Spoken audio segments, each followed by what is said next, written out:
Bismillahirrahmanirrahim. Assalamualaikum warahmatullahi wabarakatuh. Di video kali ini admin kembali berbagi informasi terbaru seputar P3K. Jadi silahkan disimak saja videonya dengan baik, jangan di skip karena di video kali ini ada kabar baik dan ada kabar kurang baik. Jika ada suara-suara berisik, mohon abaikan saja rekan-rekan ya. Oke, kita lanjut saja ke info yang pertama. Oke, yang pertama di sini admin bagikan informasi dari salah satu pemerintah di sini tepatnya dari Kabupaten Kendal. Dan di sini informasinya 17 November ya, 17 November 2022 sebenarnya sudah diumumkan daftar peserta yang dinyatakan lulus seleksi administrasi pengadaan CPP P3K ya. Jabatan fungsional guru P2, P3 dan pelamar umum pemerintah Kabupaten Kendal. Nah, di sini rekan-rekan ya, di sini ada hal yang menarik jika kita memperhatikan secara seksama. Nah, pertama di sini ada nama-nama peserta yang sudah dinyatakan lulus dalam seleksi administrasi dan semoga saja mereka ini juga lulus dalam seleksi observasi. Nah, di sini kita lihat yang pertama ya, yang pertama di sini adalah statusnya itu adalah P2 dan di sini pendidikannya mulai dari S1 pendidikan sekolah dasar, ada PAUD, agama Islam dan seterusnya. Nah, di sini ada juga unit penempatannya. Nah, atau sekolah penempatan. Jadi misalnya Bapak Rohmadi Al-Rahyudi yaitu yang status P2, jika dia lulus dalam seleksi observasi, dia itu di SD Negeri 3 Bangunsari. Nah, yang jadi pertanyaan di sini, apakah Bapak Rohmadi Ali Rahyudi ini, Bapak Rohmadi ini apakah beliau ini punya saingan atau tidak? Jika dia tidak punya saingan, maka peluangnya untuk lulus dan mengisi formasi ya atau kuota yang ada di SDN Negeri 3 Bangunsari ini besar sekali rekan-rekan ya. Nah, ini besar sekali peluangnya. Nah, di sini jika kita melihat khusus untuk P2 ya, karena dia itu akan bersaing di antara P2 dan sekolah yang dipilih. Nah, jika kita lihat di unit penempatan ini sepertinya untuk pelamar dengan pendidikan S1 PGSD dan status prioritas P2 yang memilih di SD Negeri 3 Bangunsari ini cuma satu orang. Nah, ini cuma satu orang rekan-rekan ya. Nah, di sini di nomor 17 ini sudah P3. Nah, jadi di sini admin tidak melihat ada saingan yang didapatkan ya, yang didapatkan atau yang ada di SDN 3 Bangunsari. Artinya Pak Rohmadi ini memiliki peluang yang sangat besar untuk mendapatkan formasi di sekolah tersebut. Jadi ini peluangnya besar sekali. Selanjutnya ada Fajria Afiati. Dia juga P2, pendidikan guru sekolah dasar juga di SD Negeri 2 Tamarjo. Di SD Negeri 2 Tamarjo. Nah, untuk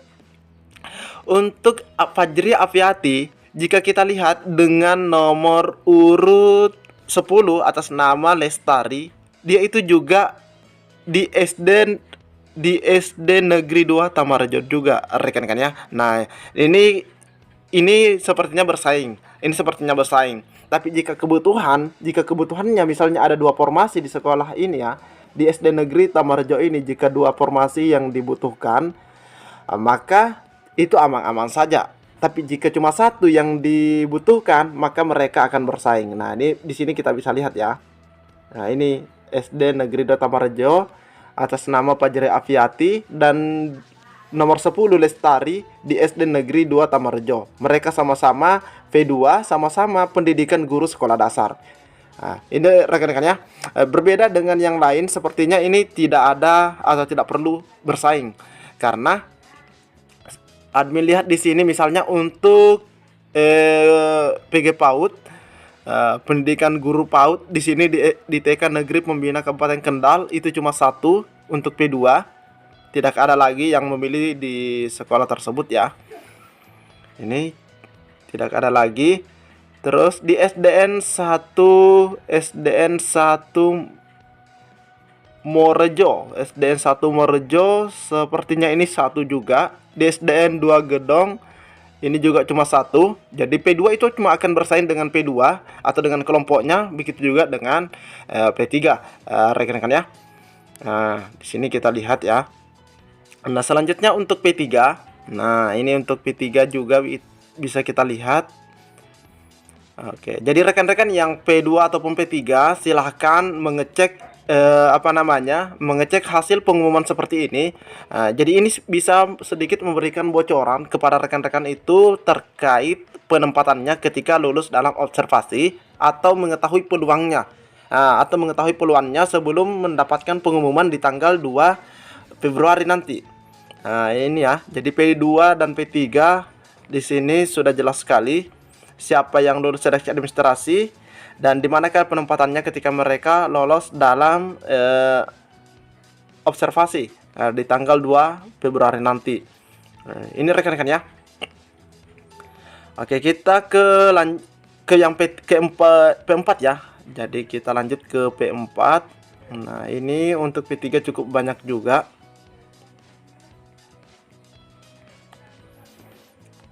Oke, tapi kita di sini belum tahu berapa formasi dibutuhkan setiap sekolah di sini ya. Kita bisa sebenarnya mencocokkannya dengan SK yang dari Mempan, rekan-rekan ya. Oke, di sini masih memuat. Kalau P4 itu belum ada rekan-rekan ya, sepertinya belum ada nama sekolahnya atau unit penempatannya karena mereka itu menunggu sisa formasi dari P3. Nah, ini ya contohnya. Nah, ini P4 masih kosong. Meskipun mereka sudah lolos seleksi administrasi, tapi ini masih kosong karena kita belum tahu mereka itu pilihnya sekolah mana. Pilih sekolah mana nantinya. Berbeda dengan yang ini ya, yang P2 dan P3. Jadi P4 ini masih kosong karena mereka juga menunggu sisa formasi. Oke, rekan-rekan ya. Nah, selanjutnya admin juga akan berbagi informasi dari daerah yang lain.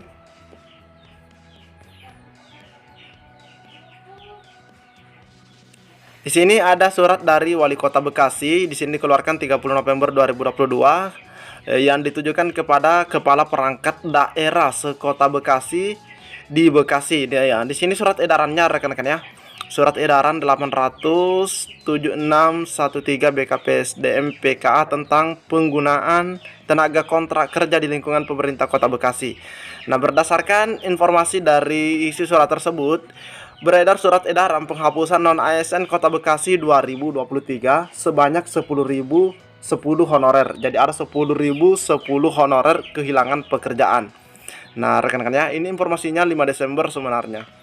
Jadi ini surat resmi rekan-rekan ya. Nah, namun media sewaktu.com mengutip kembali Wali Kota Bekasi Tri Adianto Cahyono mengeluarkan surat edaran terkait penghapusan non-ASN Kota Bekasi 2023. Surat edaran penghapusan non-ASN Bekasi 2023 tersebut beredar di kalangan tenaga honorer atau tenaga kerja kontrak TKK Kota Bekasi. Surat edaran penghapusan non-ASN Kota Bekasi 2023 tersebut membuat ribuan TKK Kota Patriot itu cemas. Nah, ini pastinya rekan-rekan ya. Dalam surat edaran itu disebutkan jangka waktu penggunaan TKK tahun anggaran 2023 sebanyak 11 bulan. Yaitu dari tanggal 2 Januari 2023 sampai 28 November 2023. Setelah tanggal 28 November, nasib tenaga non-ASN atau TKK Kota Bekasi sudah tidak jelas lagi. Nah, ini sudah tidak jelas lagi rekan-rekan ya. Pasalnya, pegawai honorer hanya dapat bekerja di instansi pemerintah Kota Bekasi hingga 28 November 2023.